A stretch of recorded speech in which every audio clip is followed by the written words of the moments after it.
AK ബാലൻ പറഞ്ഞിട്ടുള്ളത് SDPIയുടെ പിന്തുണ വാങ്ങുന്നത് അവർ നന്നാക്കാൻ വേണ്ടിയിട്ടാണ്. ഇതൊരു നല്ല പാർട്ടിയാണെന്ന് ആലോചിച്ച് നോക്കിയേ. ഇവർ നന്നാക്കിയതാണല്ലോ പിന്നെ ജമാഅത്തെ ഇസ്ലാമിയെ. നന്നായില്ലേ അവർ നന്നാക്കിയിട്ട് പിന്നെ അവരിൽ നിന്ന് മാറിയപ്പോഴേക്ക് പിന്നെയും മോശമായിപ്പോയി. ഇപ്പോൾ ഇനി SDPI കുളിപ്പിക്കാൻ തുടങ്ങിയിട്ടുണ്ട്.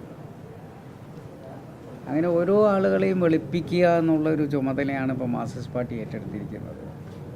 അപ്പോൾ ഇവർ തൊടുന്ന ആളുകൾ മുഴുവൻ അമ്പലപ്പുഴ പാൽപ്പായസമാണ്. നമ്മൾ തൊട്ടാൽ കയ്പയും പാവയ്ക്കാൻ നീരാവുകയും ചെയ്യും.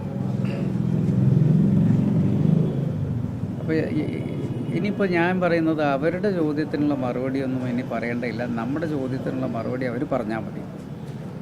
നിങ്ങൾ ഈ പറഞ്ഞിട്ടുള്ള എല്ലാ തീവ്രവാദ വർഗീയ പിന്തിരിപ്പൻ ശക്തികളുടെയും പിന്തുണ വാങ്ങേണ്ട ഒരു ഗതികേട് നിങ്ങൾക്ക് വന്നിരിക്കുന്നത് നിങ്ങൾ പരാജയ ഭീതിയിലാണുള്ളത് എന്നുള്ളത് കൊണ്ടാണ്.